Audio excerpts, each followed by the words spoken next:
ada sebagian masyarakat Sidokumpul itu yang kakaknya masih Sidokumpul tapi tinggalnya itu di Campurjo. Karena mereka merupakan PKD yang berasal dari ras terkuat yang ada di dunia ini. Apa alat kerja ya?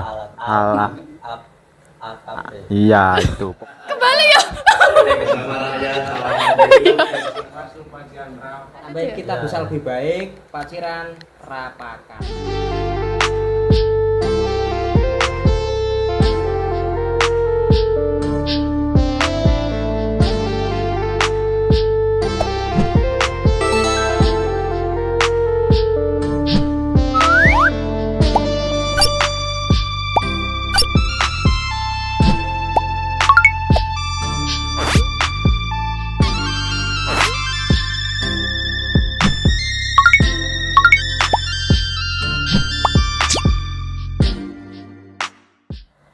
Assalamualaikum warahmatullahi wabarakatuh. Selamat siang sahabat Bawaslu, saya Nadia Khairia. Selamat datang di podcast Kelut, Kedai Pemilu Damai Panwaslu Kecamatan Paciran. Di episode perdana kali ini, saya ditemani oleh salah satu pemantik hebat dan narasumber-narasumber luar biasa tentunya. Ada Bapak Ahmad Thoriq Hidayatullah. Selamat siang, Pak. Selamat siang, Bu Nadia. Ada juga Panwaslu Kelurahan atau Desa dari Sidokumpul dan juga Warulor. Selamat siang sahabat. Selamat siang. Oke. Pada kesempatan kali ini kita akan membahas mengenai tahapan pemutakhiran data pemilih dan penyusunan daftar pemilih serta pengawasannya. Monggo Bapak Thoriq. Assalamualaikum warahmatullahi wabarakatuh.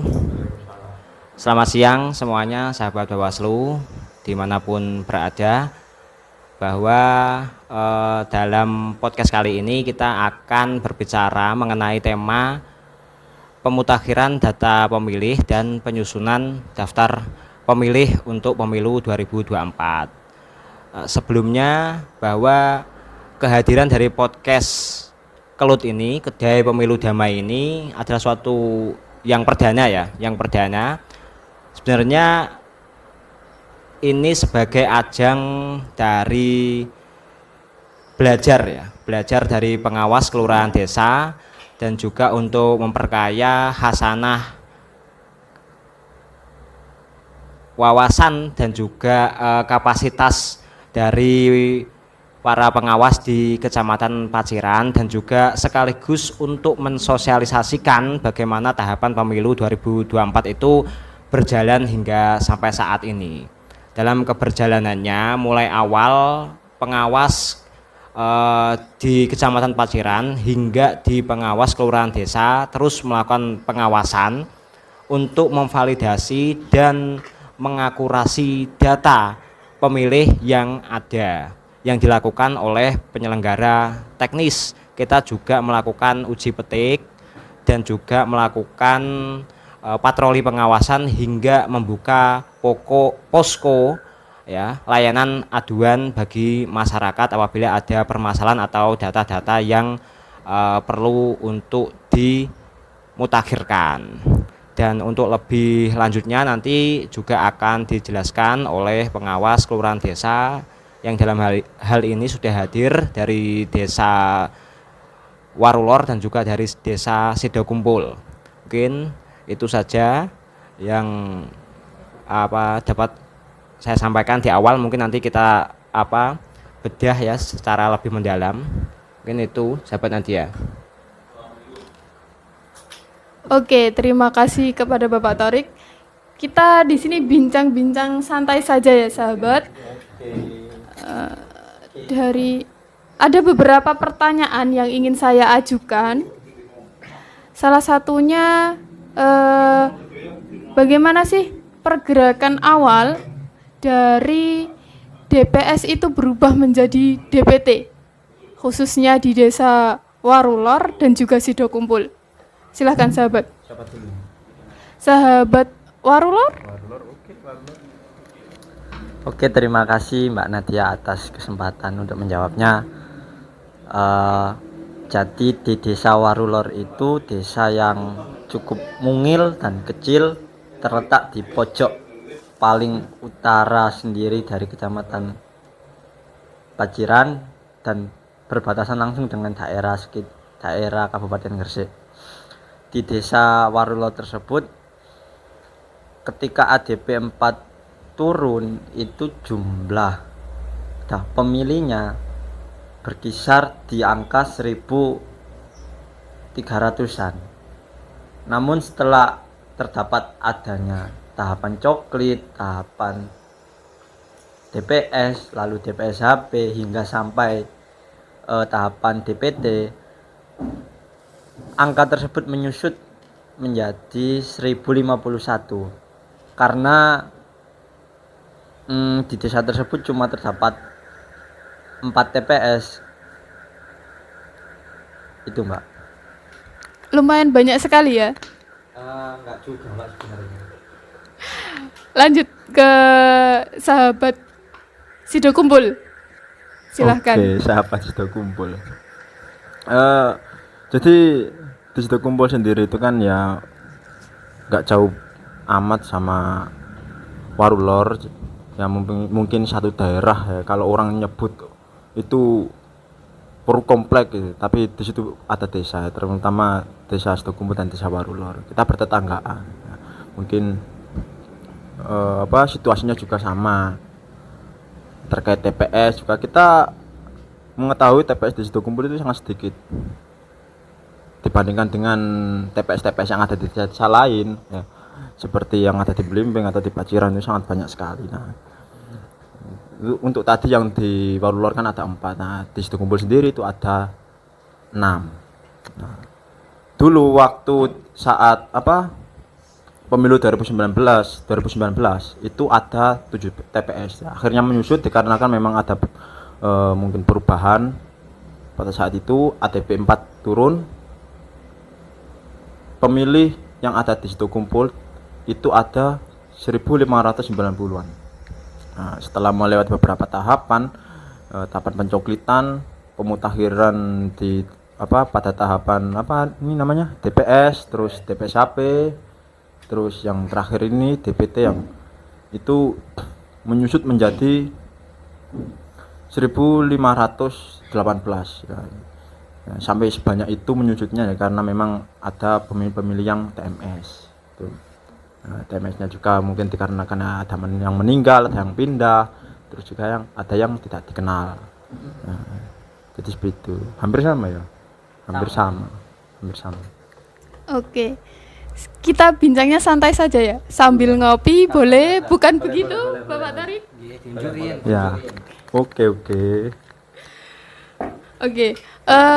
Mengingat TPS-nya sedikit, kira-kira kerawanan pada tahapan pemutakhiran data pemilih ini ada nggak sih di Desa Warulor dan juga Sido Kumpul kira-kira?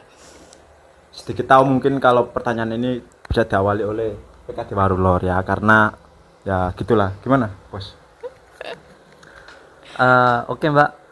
Jadi meskipun jumlah DPT kemarin itu cuma 1051, namun saya melihat potensi kerawanan timbulnya masalah di Desa Warulor cukup besar. Pertama yakni karena Desa Warulor itu bersebelahan dengan desa sebelah. Desa sebelah ini maksudnya desa yang mengikuti Kabupaten Gresik. Lah, kebanyakan persoalannya adalah ada satu atau beberapa daftar pemilih yang sudah ada di Desa Warulor, namun ternyata juga ada di desa sebelahnya. Nah, itu kemudian yang menjadi satu problem, karena bagaimanapun masalah tersebut harus diselesaikan, harus ditentukan apakah mereka itu mengikuti hak pilih di Desa Warulor atau di desa sebelah. Itu yang pertama. Terus yang kedua, karena di Desa Warulor ini terdapat untuk tahun depan ini ya, terdapat 3 caleg yang maju dan berasal dari Desa Warulor itu, Mbak. Jadi kemungkinan potensi kerawanan terjadinya masalah di Desa Warulor cukup besar mengingat ada 2 faktor tersebut. Untuk sahabat Sido Kumpul sendiri bagaimana? Apakah sama seperti yang terjadi di Desa Warulor? Ya kalau untuk caleg-calegnya ya ada yang ikut kontestasi besok itu ya beda Mbak. Memang kalau di Walulor ya benar ada, saya sedikit tahu. Tapi untuk di Sido Kumpul sendiri itu tidak ada yang ikut kontestasi itu masyarakatnya. Cuman di situ yang ikut kontestasi warganya itu ya sebagai tim ses. Itu kalau di Sido Kumpul itu banyak sekali. Ya. Makanya itu menjadi suatu perhatian ya, yang ditakutkan terjadi kerawanan-kerawanan yang tidak diharapkan tersebut. Nah, untuk mengenai daftar pemilih yang di Sido Kumpul itu ya hampir sama. Dikarenakan ya di Sido Kumpul sendiri itu perbatasan dengan Campurjo, yang dimana Campurjo itu adalah ikut Kabupaten Gresik. Ada sebagian masyarakat Sido Kumpul yang kakaknya masih Sido Kumpul, tapi ada sebagian masyarakat Sido Kumpul yang kakaknya masih Sido Kumpul, tapi di desa tinggalnya itu di Campurjo. Jadi pada saat coklit kemarin itu yang kita awasi ya memang mengetahui sangat banyak sekali kakak-kakak yang memang orangnya itu ada di desa sebelah, tapi kakaknya itu masih kakak Sido Kumpul dan nama-namanya itu ada di ADP 4 tersebut. Seperti itu. Luar biasa sekali ya. Sekalipun Desa Warulor itu TPS-nya kecil, Ya. tapi terdapat 3 bacalek loh, Bapak. Oke, mengenai data pemilih tidak dikenal, sahabat. Bagaimana sih kira-kira proses pengawasannya? Siapa dulu ini Mbak? Monggo, siapa dulu? Oke, saya dulu aja kalau gitu. Ya, dikarenakan ya memang banyak sih di Sido Kumpul untuk data-data yang nama-nama orang yang tidak dikenal itu yang ada di ADP 4. Itu kisaran ada 22 kemarin itu, Mbak. 22. Dan yang ternyata kalau ditelusuri, kita melakukan cek fakta itu kita tanyakan ke RT dan Sekdes pada saat itu yang memegang database kependudukan itu 22 nama tersebut itu memang sudah tidak ada di Sido Kumpul tuh. Jadi ya kita cross check, kita dalami hal tersebut agar nanti bisa itu apakah ini bisa masuk ke data Sido Kumpul atau di TMS kan gitu. Seperti itu. Sahabat Warulor? Jadi kalau untuk data yang tidak dikenal pada kasus tersebut, saya sebagai pengawas pemilu di desa berkoordinasi langsung dengan PPS untuk bagaimana menyelesaikan masalah tersebut. Dan alhamdulillah kemarin PPS juga sangat antusias dan kooperatif terhadap kita dan juga terbuka.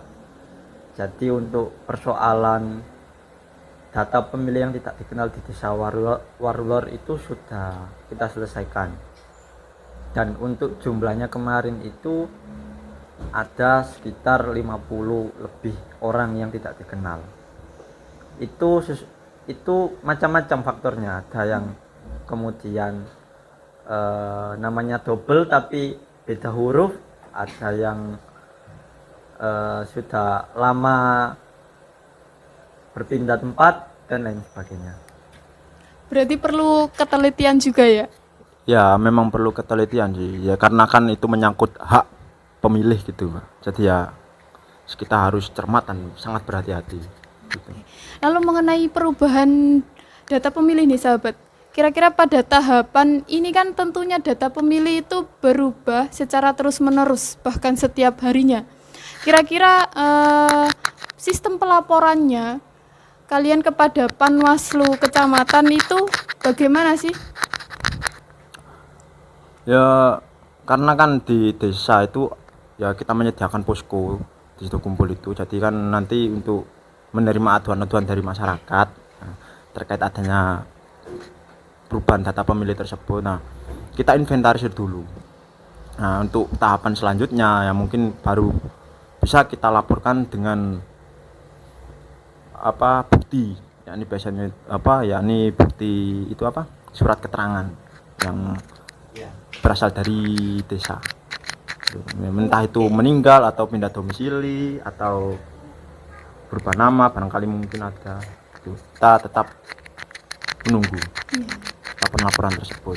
Dan untuk sekarang itu ya di Sido Kumpul sendiri itu memang sudah mengantongi beberapa nama yang sudah meninggal dunia. Nah itu besok mungkin kalau sudah mendapatkan surat keterangannya mungkin sudah di-TMS-kan dan dilaporkan ke Panwascam. Secara garis besar untuk di Desa Warulor hampir sama dengan prosedur bagaimana pendataan data-data bergerak ini, entah itu bertambah atau berkurang, tetap nanti kita inventarisasi terlebih dahulu sesuai dengan itu, juga sesuai dengan arahan dari Panwascam. Karena untuk perubahan setelah adanya DPT ini dari tingkat desa maupun kecamatan tidak punya wewenang untuk dapat merubah data setelah DPT, karena yang punya wewenang itu KPU Kabupaten. Jadi untuk saat ini kami sebagai pengawas pemilu tingkat desa menginventarisir entah itu ada data yang masuk maupun data yang keluar itu. Oke, selain itu saya ingin tanyakan kepada Panwaslu Kecamatan Paciran, kebetulan di sini ada Panwascamnya. Kira-kira Panwaslu kelurahan atau desa ini benar-benar melaporkan secara berkala atau tidak sih? Monggo Bapak.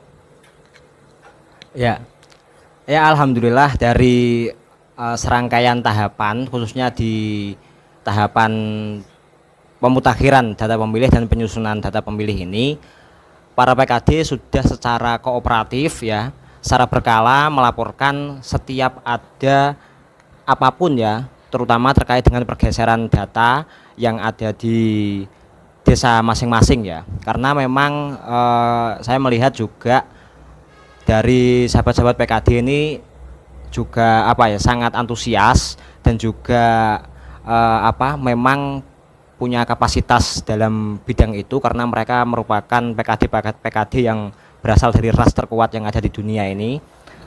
Terus juga memang cara pelaporannya memang juga sesuai dengan himbauan ya, ada form ya, laporannya membuat form A, terus juga sesuai dengan undang-undang yang mana dispesifikkan dengan PKPU-nya yang namanya pergeseran data. Semisal ada yang meninggal, itu harus dibuktikan dengan dokumen autentik ya, yang berasal dari desa yang menyatakan bahwa orang tersebut memang benar-benar meninggal, sehingga itu pemilih tersebut tidak memenuhi syarat. Pergeseran data itu mulai dari awal, mulai dari DPHP sampai ke DPT terakhir yang sudah ditetapkan oleh KPU RI, itu kita terus melakukan pencermatan secara berkala. Kita juga melakukan uji petik ya, atau uji fakta dengan cara melakukan door to door, apakah benar-benar data yang sudah kita cermati tersebut memang benar-benar valid atau tidaknya.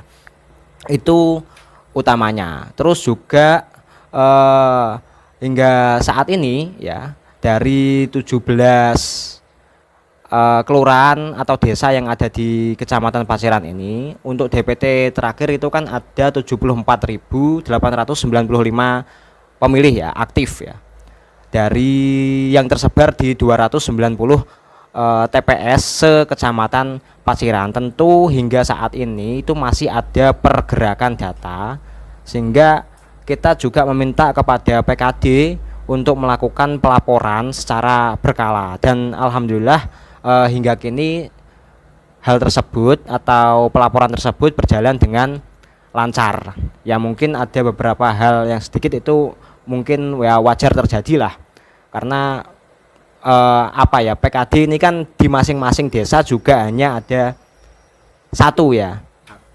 Kalau PPS kan ada 3. Nah, mungkin ada kesenjangan terkait dengan tugas yang dibebankan dengan jumlah PKD atau tenaga yang ada di desa masing-masing. Tapi bagaimanapun juga kami dari Panwaslu Kecamatan Paciran ini angkat topi ya, memberikan apresiasi yang setinggi-tingginya bisa menyajikan data yang benar-benar akurat dan juga valid. Pelaporan tersebut dilakukan dengan tepat waktu juga dengan rapi sehingga kita bisa melakukan pengawalan itu dengan baik. Kita ras terkuat itu ya karena bimbingan dari Panwascam, Mbak. Terutama Oke, dengan oke. apa alat kerja ya. Alat. AKP. Iya, itu. Pokoknya alat kerjanya yang membantu kita menjadi ras terkuat itu yaitu. Oke Bapak, berarti Panwas Kelurahan atau desa di Kecamatan Paciran ini perlu diacungi jempol ya kinerjanya ya. Sangat luar biasa.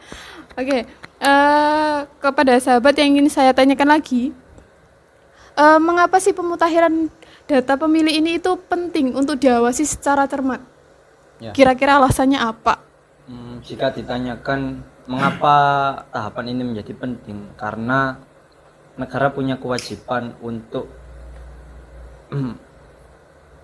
untuk melindungi hak dari warga pemilih, apalagi dalam proses demokrasi di Indonesia, pemilu saat ini. Jadi sebagai Panwas, sebagai pengawas pemilu di desa tentunya, yang mana kita merupakan ujung tombak dari pergerakan data yang ada di Betul. saat pemilu tersebut, maka menjadi penting dan juga harus dilakukan secara cermat agar nanti pada saat pemilu berlangsung data-data pemilih yang ada tersebut benar-benar valid dan tidak ketinggalan satu orang pun yang tidak punya hak pilih.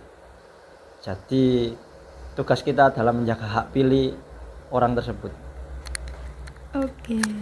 Enggak menjaga hati juga, Mas? Oke, ada tambahan dari sahabat Sido Kumpul. Menjaga hati pemilih. Ya, memang betul apa yang dikatakan oleh sahabat PKT Walur tadi ya, kita mengawal hak pilih dari masyarakat untuk ikut antusias di pemilih yang akan datang, Nah, berhubung di Sido Kumpul sendiri itu masyarakatnya kalau ada pemilu itu ya antusias banget kan. Seperti meninggalkan pekerjaan demi berangkat ke TPS gitu, bisa banyak sekali. Wayai miang tapi tinggal miange demi nyoblos sing didukung ya. Itu makanya kita mengawal secara cermat, jangan sampai ada hak-hak itu nanti yang nyeleweng. Istilahnya itu iki ngono duwe hak pilih tapi kok gak duwe hak pilih, iki wis gak duwe hak pilih tapi kok gak oleh milih itu. Nah, jadi itu makanya kita sebagai PKD itu ya sangat cermat sekali, sangat teliti dan sangat hati-hati betul. Nah, daripada nanti ada hal-hal yang tidak diharapkan itu bisa terjadi. Oke, kira-kira predikat apa sih Bapak Torik yang bisa diberikan kepada Panwaslu Kelurahan Desa di Kecamatan Paciran ini? 100. Kalau semisal kami bisa secara legal yang memberikan penghargaan, maka akan saya berikan penghargaan ya mungkin untuk tahap hingga saat ini ya yang sudah berjalan itu saya berikan kumlot ya kepada para PKD, karena Paciran ini terkenal dengan jumlah DPT-nya yang gemuk ya, yang mana juga memiliki karakteristik masyarakat yang mungkin agak keras ya jika dibanding dengan wilayah-wilayah lain yang ada di Kabupaten Lamongan. Biasanya kan memang karakter orang Pantura ini memang agak keras, tapi sampai detik ini mereka masih bisa show of force dan memberikan waktunya, memberikan tenaga dan juga pikirannya sehingga bisa melakukan pengawalan dengan baik. Karena kadang juga banyak temuan ya, seperti semisal stiker coklat itu belum ditempel, ternyata juga masih ada yang seharusnya pemilih yang di TMS kan tapi belum di TMS dan lain-lain sebagainya. Sehingga berdasarkan dari apa yang telah dilaporkan oleh PKD tersebut, kita juga dari Panwascam secara berjenjang memberikan surat imbauan, memberikan saran perbaikan kepada PPK untuk melakukan pemutakhiran dengan cermat agar data-data yang disajikan tersebut juga bisa benar-benar valid dan akurat.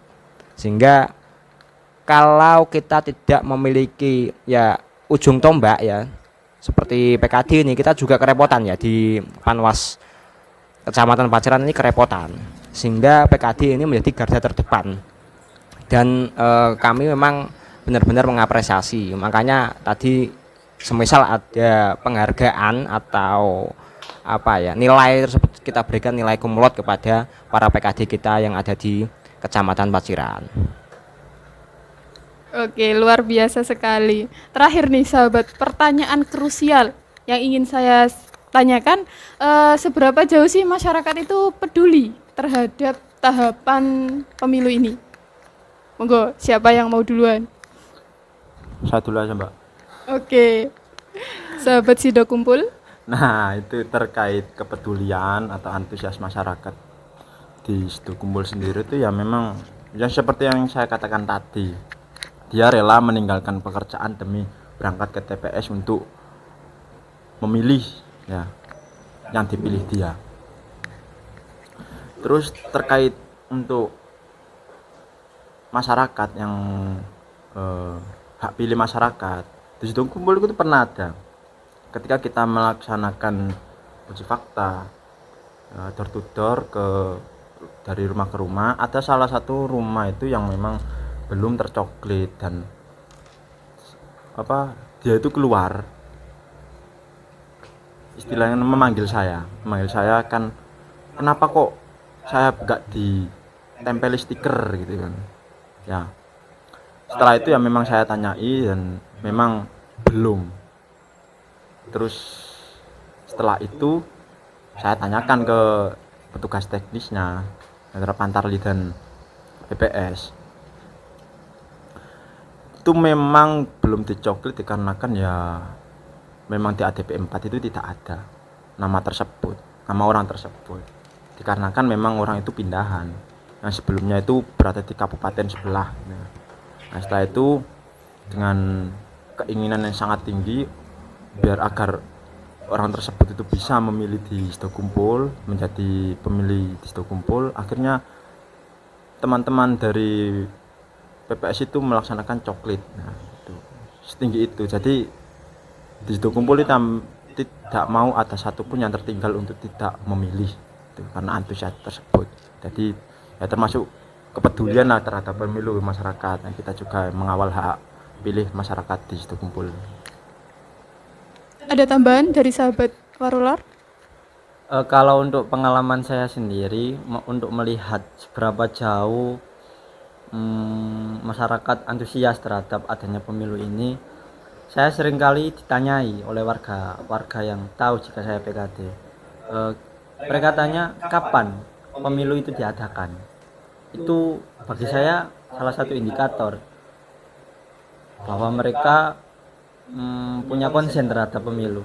Terus juga di beberapa tempat tongkrongan di apa itu tongkrongan kalau warkop atau di lunggu-lungguan Belandungan misalnya, terus kemudian ada sedikit perdebatan mengenai siapa capres yang akan maju, siapa cawapres, siapa caleg yang akan maju di desa ini. Bagi saya itu juga bisa kita jadikan sebagai satu indikator bahwa antusiasme masyarakat di Desa Warulor khususnya sangat tinggi untuk keberadaan pemilu itu sendiri. Oke, jadi kiranya mungkin dapat saya ambil kesimpulan ya, bahwasanya merelakan itu merupakan puncak tertinggi dalam mencintai, termasuk pada pemilu kali ini. Bukan begitu Bapak Torik? Ada tambahan? Ya, untuk antusiasme masyarakat Paciran ya itu memang tinggi. Memang ya seperti yang telah dikemukakan oleh sahabat Irsa tadi, ada indikator bahwa mereka tanya bagaimana tahapannya, sampai bagaimana siapa sih sosok atau profil yang akan maju, peserta pemilunya siapa saja. Itu merupakan salah satu indikator bahwa masyarakat Paciran ini sangat antusias ya. Dan artinya juga kita juga menjadi motivasi bagi kita ya yang ada di Panwas ini, bagaimana untuk menggencarkan lagi sosialisasi tentang tahapan pemilu yang sedang berjalan melalui apapun caranya, karena hari ini juga kita sudah masuk di era digital, jadi juga sosialisasi selain kita offline ya door to door, kita juga melakukan sosialisasi dengan cara di media sosial dan juga sosialisasi digital lainnya, sehingga bisa sampai kepada mereka informasi yang seharusnya mereka serap itu seperti apa ya. Meskipun juga di awal-awal PKD juga agak sedikit canggung kadang ya, saya mau sosialisasi ini bagaimana. Nah, kadang-kadang juga datang ke rumah ya, ke rumah warga dikira mau memberikan bingkisan, kadang-kadang dikira memberikan bantuan apa, kadang juga dikira juga bank titil dan lain sebagainya. Itu memang sudah biasa terjadi, namun karena Panwas sudah terbiasa, kita sudah dilatih secara mental juga, bagaimana bisa berhadapan dengan orang lain, bagaimana bisa menjelaskan dan juga paham terkait dengan regulasi dari undang-undang, sehingga kita juga mampu untuk mengatasi hal-hal tersebut. Dan tentu kita tidak bisa berbuat sendiri dalam melakukan pengawasan ini, perlu sinergitas dengan semuanya, perlu bersama-sama rakyat untuk mengawasi dan juga menegakkan keadilan pemilu 2024 nantinya. Oke, luar biasa sekali pembahasan pada kesempatan kali ini. Saya ucapkan terima kasih kepada pemantik sekaligus narasumber yang telah hadir pada siang hari ini, dan tentunya akan ada episode-episode selanjutnya bersama rakyat, Awasi pemilu, bersama Bawaslu, tegakkan keadilan pemilu, kita bisa lebih baik, Panwaslu Kecamatan Paciran. rapat. Saya Nadia Khairia pamit undur diri, dan wassalamualaikum warahmatullahi wabarakatuh.